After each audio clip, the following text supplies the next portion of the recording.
이 특유 종목, 특히나 이 프로 무대에서는 기술력으로는 안 돼요. 이게 인간적인 그 강함이 있어야 되기 때문에. 근데 일단 마카체프는 다게스탄 출신 파이터 하면은 가장 먼저 떠오르는 게 하빕 누르마고메도프일 거고요. 그 다음에 지금 하빕의 뒤를 이어서 UFC 라이트급 챔피언이고 현재 11연승, 하빕의 UFC 라이트급 최다 연승 기록이 14연승을 턱밑까지 추격하고 있는 이슬람 마카체프가 있습니다. 이슬람 마카체프도 지금 이름이 푸자로 끝나고 다게스탄 출신이니까 조기 교육이라든지 고산지대의 이점을 가진 그 신체 능력을 가진 거는 누구나 다 알고 계실 거라고 생각을 합니다. 이슬람 마카체프 같은 경우에는 태권도로 먼저 운동을 입문을 했다고 합니다. 태권도로 운동을 입문해서 그 다음에 레슬링, 유도, 삼보를 접하면서 이미 컴뱃 스포츠에는 능통한 선수죠. 그러니까 이슬람 마카체프의 가장 큰 강점, 팬분들도 많이 꼽으시고 저 또한 일단 1순위로 꼽고 싶은 게 그래플링 능력입니다. 그러니까 결국에는 다게스탄 출신이고 하빕과 워낙에 친밀하게 지내고 같이 계속 동행을 하다 보니까 하빕의 레슬링과 비교하시는 분들이 굉장히 많아요. 근데 저 같은 경우에는 하빕과 마카체프의 레슬링은 약간 결이 다르다고 평가를 하고 있거든요. 하빕 같은 경우에는 싱글렉이라든지 더블렉, 다리를 잡고 넘기는 테이크다운에 일가견이 있었다고 한다면은 마카체프 같은 경우에는 클린치에서 발기술이 굉장히 좋습니다. 클린치를 잡은 상태에서 안다리를 건다든지 밧다리 아니면 허리 후리기 같은 유도식 테이크다운에 굉장히 능통하거든요. 그렇기 때문에 예전에 UFC 전 라이트급 챔피언인 하파엘 도스 아뇨스와 대진이 잡혔을 때 하파엘 도스 아뇨스도 마카체프는 클린치에서도 유도식 테이크다운에 굉장히 뛰어난 선수다. 그렇기 때문에 지금 마카체프를 대비해서 유도 엘리트 선수를 초청해서 테이크다운 디펜스를 연습하고 있다고 얘기를 했을 정도입니다. 그러니까 마카체프가 역시 넘긴 이후에 그 사람을 어떻게 컨트롤 하냐가 굉장히 중요하죠. 마카체프 역시나 그 컨트롤 하는 것에 있어서 굉장히 능통합니다. 일단 서브미션 승리의 비율만 보더라도 커리어 전체 23승을 거두고 있는데 그 중에 11승이 서브미션 승이고요. UFC에서도 12승 중에 6승이 서브미션입니다.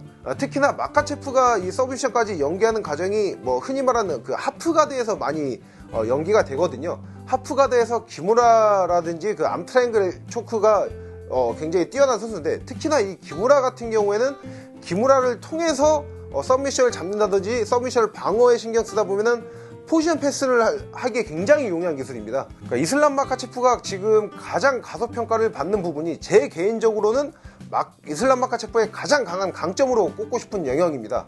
바로 타격인데요. 그러니까 마카체프의 그래플링 능력이 워낙에 출중하고 특히나 약간 하빕 누르마고메도프의 그 후계자 포스트 하빕의 이미지가 워낙 강하다 보니까 그래플링 원툴 느낌의 선수로 평가를 많이 받거든요. 근데 이게 마카체프 타격이 굉장히 좋습니다. 물론 하빕 같은 경우도 타격이 나쁜 선수는 아니었어요. 근데 16급 탑 레벨이라고 평가하기에는 좀 무리가 있는 타격 실력이었거든요. 근데 마카체프 같은 경우에는 타격 실력만 놓고 보더라도 라이트급에서 손에 꼽히는 실력을 갖추고 있습니다. 분당 타격 허용수가 0.96개예요 1분당 한 대도 안 맞는 거예요. 랭킹에서 진입을 노리고 있는 아니면은 15위권 언저리에 있는 선수들은 그래도 낮은 타격 횟수를 만들 수는 있어요. 왜냐면은 본인의 실력이 갖춰지는 상태에서 올라가고 있는 상황이니까요. 근데 마카체프처럼 계속해서 오랜 기간 탑레벨에서 경쟁한 선수가 이 정도 타격 허용들을 보여준다는 거는 타격 거리 자체가 굉장히 좋은 거를 확인할 수가 있습니다. 특히 그러니까 말씀드린 대로 이슬람 마카체프는 그냥 타격이 좋은 게 아니라 원거리 타격이 굉장히 좋거든요. 그러니까 이게 그래플러가 원거리 타격이 좋은 거는 이건 사기예요. 쉽게 말해서 이게 헐크가 아이언맨 슈트 입은 격이거든요. 그러니까 이게 이슬람 마카체프 공략할 수가 없는 겁니다.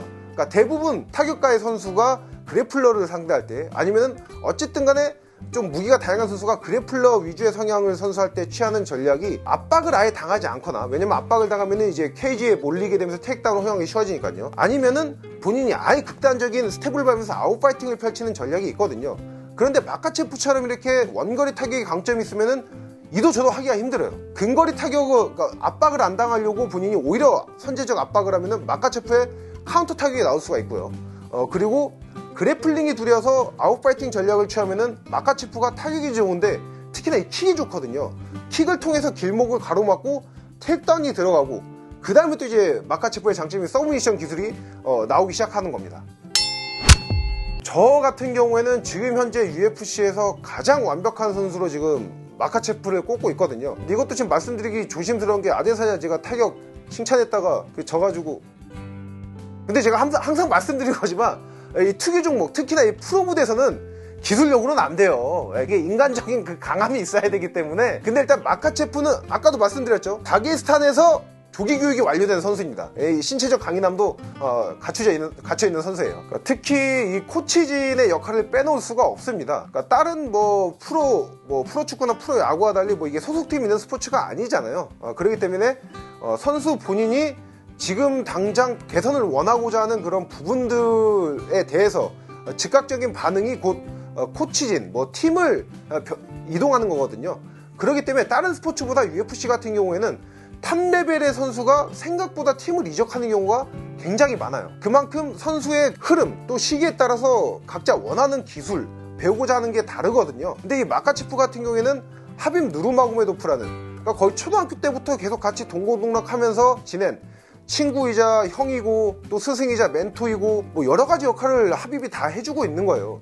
이게 정말 중요합니다. 마이크 타이슨 같은 경우에도 코치에 대한 생각이 없냐 이런 인터뷰를 받았을 때 자기는 코치를 할 수 없다고 얘기를 했던 이유가, 코치는 선수보다 체육관에 더 오래 있어야 되고 때로는 친구이자 때로는 삼촌이자 때로는 아버지이자 때로는 운동 가르치는 코치이자 심리학자도 돼야 된다, 이렇게 얘기할 정도로 코치의 역할은 굉장히 중요하거든요. 근데 하빕이 있는 것만 해도 그 역할은 끝이 났고, 어쨌든 간에 가장 중요한 게 신뢰, 서로 간의 신뢰거든요. 코치가 아무리 좋은 걸 가르쳐줘도 신뢰가 무너져서 열심히 훈련을 하지 않으면 그건 의미가 없는 거고요. 특히나 시합 중 위기 상황에 처했을 때 이런 신뢰관계가 형성이 안 돼 있으면은 코치가 뭘 시켜도 불안하고, 본인은 또 누군가의 말을 믿었는데 믿을 사람이 없으니까 불안하고, 이게 엎친 데 덮친 격이 되거든요. 근데 이 마카체프 같은 경우에는 이런 코치진에 대한 그런 걱정이 없는 것만으로도 이미 롱런할 수 있는 중요 요소는 이미 갖추고 있는 걸로 볼 수 있습니다. 저는 마카체프가 하빔 누르마고메도프의 UFC 최다 라이트급 연승 중에 13연승 깰 수 있다고 봅니다. 지금 현재 하빕이 13연승이고 마카체프가 11연승인데 13연승을 깨는 것도 깨는 거고 최소 5차 방어 이상은 할 거라.